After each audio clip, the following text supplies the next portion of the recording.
হচ্ছে AGT live 24/7।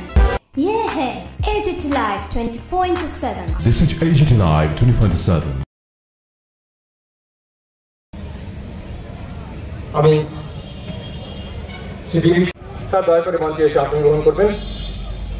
মুখ্য অতিথি তথা রাজ্যের এক ভারত গড়ে তোলার লক্ষ্যে আজীবন কাজ করে গেছেন।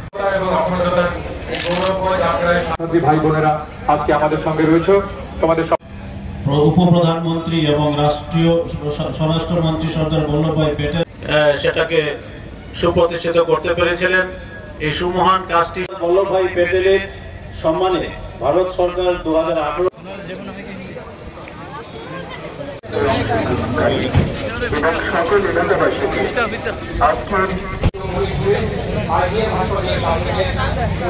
মহোদয় রয়েছেন পশ্চিম ত্রিপুরা জেলার শ্রীমতী কল্যাণী সাহারায় মহোদয়া। আমাদের এই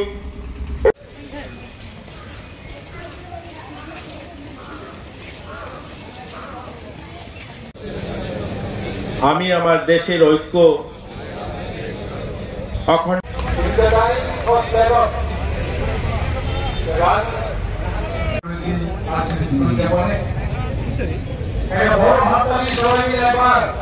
বছরে 31 অক্টোবর আমরা গভীর শ্রদ্ধার সঙ্গে স্মরণ করি ভারতের লৌহমানব সর্দার বল্লভভাই প্যাটেলকে।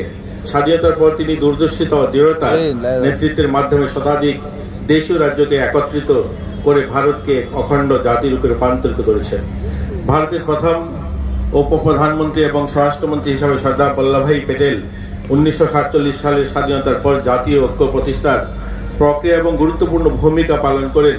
তাকে দায়িত্ব দেওয়া হয়েছিল 560টিরও বেশি দেশীয় রাজ্যকে একত্রিত করার, যা ভারতের প্রায় 40% ভূখণ্ডের থেকেও বেশি অংশ ছিল। তার এই দূরদর্শী নেতৃত্বে ভারতের সম্ভাব্য খণ্ডীকরণ রোধের একটি ঐক্যবদ্ধ গণতান্ত্রিক প্রজাতন্ত্রের ভিত্তিক স্থাপন করে দেশ বিভাজনের অস্থির সময় দৃঢ় নেতৃত্বে ভারতের অভ্যন্তরীণ স্থিতিশীল বজায় রেখেছেন। তিনি আরও প্রতিষ্ঠা করেন অল ইন্ডিয়া সার্ভিস, যা দেশের অখণ্ডতা রক্ষার জন্য স্টিল ফ্রেম হিসাবে কাজ করে চলছে। সর্দার প্যাটেলের জীবন আমাদের শেখায় সত্যিকার দেশপ্রেম শুধু আবেগ নয়, এটি দায়িত্ববোধ এবং অধ্যাবাস এবং অটল নৈতিকতার মিশ্রণ। তিনি বিশ্বাস করতেন যে জাতীয় ঐক্য কেবল ভৌগোলিক সীমারেখার মধ্যে সীমাবদ্ধ নয়, এটি মানুষের হৃদয়ের সংযোগ নিহিত। তার কথায় এক কথায় কোনো জাতি টিকে থাকতে পারে না। আজকের দিনে যখন আমরা রাষ্ট্রীয় একতা দিবস পালন করছি, তখন আমাদের মনে রাখতে হবে ঐক্যের অর্থ হলো বিচিত্র প্রতি শ্রদ্ধা। আমাদের দেশের বিভিন্ন ভাষা, ধর্ম, সংস্কৃতির পোশাক এবং খাদ্যাভ্যাস বিভিন্ন মিশ্রণেই বৈচিত্র্য আমাদের শক্তি এবং সেটিকে সংরক্ষণ এবং সম্মান জানানো আমাদের দায়িত্ব। ঐক্য মানে কেবল একসঙ্গে থাকা নয়, বরং একে অপরকে বোঝা, পরস্পরের প্রতি সহানুভূতি দেখানো এবং একসঙ্গে এগিয়ে যাওয়া। বিভাজনের যে কোনো প্রচেষ্টার বিরুদ্ধে আমাদের ঐক্যবদ্ধ প্রতিরোধ গড়ে তুলতে হবে।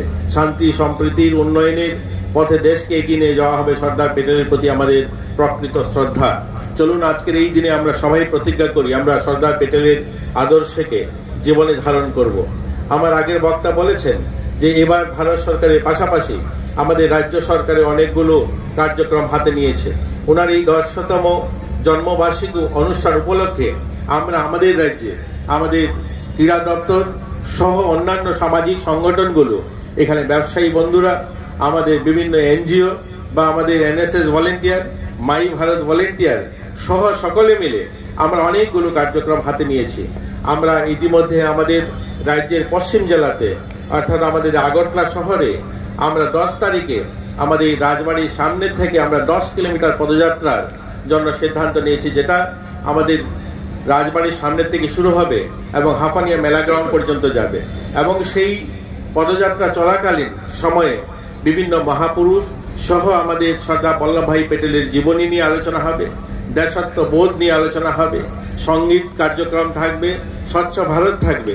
কারণ এই 150 বছর পূর্তিকে সামনে রেখে ভারত সরকার মাননীয় প্রধানমন্ত্রীজি সংকল্প নিয়েছেন যে আত্মনির্ভর ভারত নির্মাণের যে সংকল্প আমরা এই ওনার 150 বছরকে সামনে রেখে আমরা তাকে গ্রহণ করছি। আমরা চাই আমাদের প্রত্যেকটা মানুষ স্বদেশী দ্রব্য গ্রহণ করুক, সেটাও থাকবে আমাদের এই কার্যক্রমের অংশ হিসাবে। আমরা যেখানে যেখানে এই